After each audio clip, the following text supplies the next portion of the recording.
How come only certain press is allowed in? Lots of dignitary arrivals right now. Interior? Dignitary. Dignitary.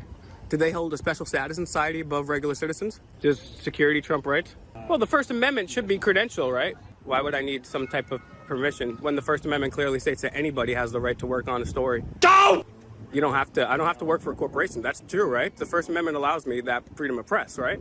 Isn't selective enforcement of the law considered fascism, one of the definitions of fascism? Don't! But here's the deal. Here's the deal. Here's the deal. So here's the deal. And here's the deal. Here's the deal. Here's the deal. Because here's the deal. Here's the deal. Either give me your ID or you go to jail. How about that? Catch me outside. How about that? How about that? How about that? Here's the deal. Pursuit of a Mazda heading south on 3 Points Road.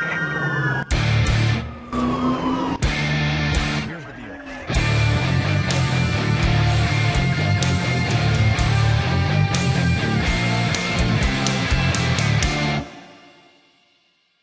I appreciate people like Fake Mike Real News going out there and holding the Thin Blue Line thugs to account for their thuggery.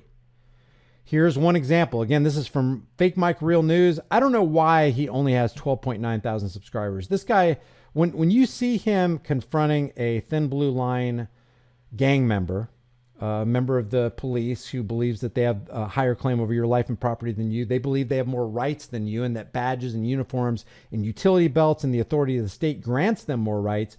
When they're confronted in this kind of educational fashion, it escapes me why people like this don't have more subscribers. Listen to this. This is an interesting interaction. Actually, I'm gonna go ahead and fast forward this to the 5-minute and 13-second mark. Here we go.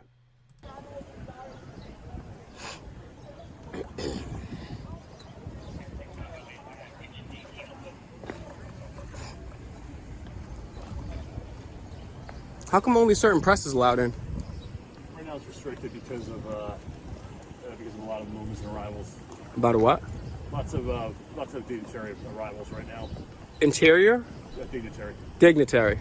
Do they hold a special status in society above regular citizens? No, sir, just for security. Okay. What about my rights?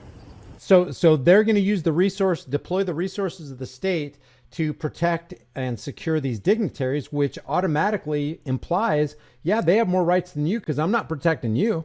And as a matter of fact, the Supreme Court under DeShaney versus Winnebago County and Gonzalez versus Castle Rock says that they are under no obligation. These cops anywhere are under no obligation to protect the public, but they're going to protect these dignitaries. And the thing about these law enforcement blue line thugs right here is that they are just order followers. They're just doing what they're told. They're basically turning their brains off and not thinking about the fact that they're actually giving preferential treatment to politicians to the detriment of the general public, who they're not allowing through the gates to film these politicians as they craft these laws and make these speeches that are going to end up impacting the rest of us. You have an order follower. This is a conformist. This is somebody who does what he's told regardless of if it's right or not, instead of doing what is right regardless of what they're told. Because law enforcement, if you're in the military or you're law enforcement, you can't just do what's right regardless of what you're told. You are required, and you sign on the dotted line, to do what you're told, to shut your mind off, and to make the excuse, I'm just doing my job, I'm just following orders. Just following orders and just doing your job is the conduit through which most, if not all, evil enters into the world. Does security trump rights? Because Benjamin Franklin said those who would sacrifice temporary safety and liberty for safety deserve and will get neither. See my point, though? There's a bunch of media there. Can I go in? I'm media. Do you have your press credentials, sir? Well, sir, I work for myself. Press credential can only be authorized from the company that they work for. And as an independent fake Michael, I work for myself. Right now, do you need... Well, the First Amendment should be credential, right? Congressional staff credentials are required. Well, why? Yeah, exactly. The credential that you have for free press to go in there and record a historical event of public interest is the First Amendment that this guy right here swore to. But because he's a conformist and not a moralist, because he's an order follower, he's just going to do what he's told, and in violation of not only the Constitution of the United States, the First Amendment, the Bill of Rights, but in violation of his own oath that he took. He gave his word that he would protect Fake Mike Real News's right to go in there and record whatever he wants to. This is what's wrong with America, guys. Not only are they violating the code, they're violating their own promise to uphold that code.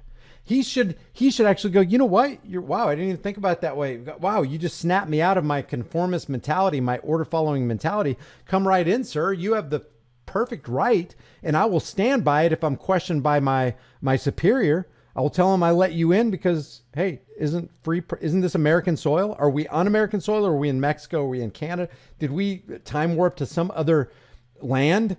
And this isn't America? No, this is commanding officer. No, this is America. Okay, is the supreme law of the land the First Amendment? Yeah, supreme law of the land is First Amendment. But okay, then supervisor, then if we're in America and the supreme law of the land of America is the Constitution, which includes the First Amendment, which includes freedom of press, then that's why I let him in. Why would you fire me for that? That's what he should say, but he's scared. He wants to keep his job. He wants his paycheck. Therefore, he's going to violate his own oath and the Constitution and the freedom of the cameraman. While he lets fake stream media journalists in. Why would I need some type of permission when the First Amendment clearly states that anybody has the right to work on a story? Yep. I don't have to work for a corporation. That's true, right? The First Amendment allows me that freedom of press, right? Right now we're restricted to Security. enhanced security measures. Enhanced. So my rights are taken away temporarily. Is that what you're telling me? Yep. That's true. I'm not telling you anything, sir. Not taking away your rights or anything. You're free to Well, walk around wherever you want. but I can't pass that imaginary line right now unless I'm part of the mainstream press, Yep. right? Or if you're a member of congressional staff. Isn't selective enforcement of the law considered fascism? One of the definitions of fascism? It is, right? And you took an oath to protect my constitutional rights? Hey, sir, the tail is clear of Constitution Avenue.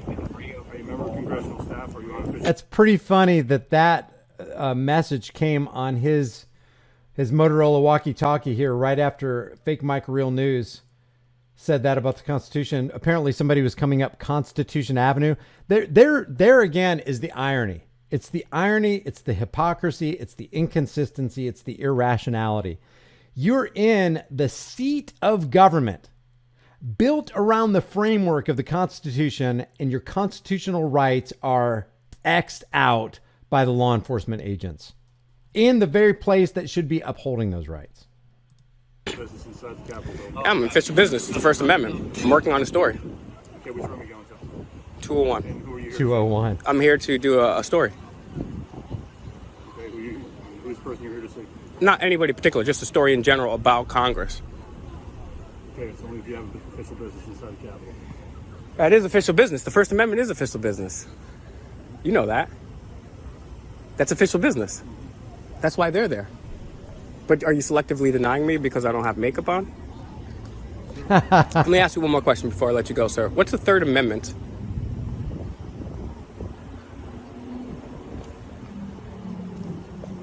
Do you remember off the top of your head? Thank you very much. Am I able to bring a official meeting through here later? He can. Yeah, he can. Yeah, that's cool. He could do that. He could do Of that. course. Sorry, it's not going inside the Capitol. Oh, sorry, we're just trying to pass. To get to the Senate. It's temporarily restricted. You have to go around. All right, thank you. Thank you. Sorry, it's going to be... Oh, I love this. This is what I like about Fake Mike Real News. He pivots really quick, real fast on his feet. Fast thinker. How's it going, man? You look famous. Who are you? Oh, I'm famous, all right, Jack. Who are you? Being infamous. Oh, yeah? What's your name? Dan. Dan? What do you do, Dan? I'm the Irish ambassador to the United States. Oh, awesome. Great, man. I've been to the Emerald Isle. I love it. And they're not necessarily receptive to Americans over there all the We time. love Americans. It's the most friendly country to America in the whole world, I reckon. What But do you, anyway. Yeah, what do you think about the U.S.'s ongoing engagement currently in Yemen? I have no opinion on that matter, as I'm not an American diplomat, but an Irish one, so I'm okay. Thank you. You're very good. Thank you. Yeah, and let me ask you one final follow-up question. That's it. Yeah, Okay. do you think that the Guinness family operate too much, wield too much influence in Irish politics? No, I don't. In fact, they wield no influence at all. But anyway, that's fine. Thank you. Okay, last question. Sinn Féin, happy or upset? No view. No view. Okay. No view. Spoken like a true politician. And that's Fake Mike Real News. I really love his hard-hitting posture. I love it when he goes after these people. He downloads all this information. Lighting brush fires of freedom. If you haven't subscribed to Fake Mike Real News, you really should take a look at his stuff. I like when he personally confronted Camel Toe Harris, and then there's another one where I can't remember if it was NBC, ABC, CBS, but they were trying to set up for a news program, and he was hitting them really hard about why this journalist would choose to work for a network that propagated the dangerous, deadly, and costly weapons of mass destruction. That's Fake Mike Real News. Check him out. You will not be disappointed. And if you go over there, tell him, here's the deal sent you.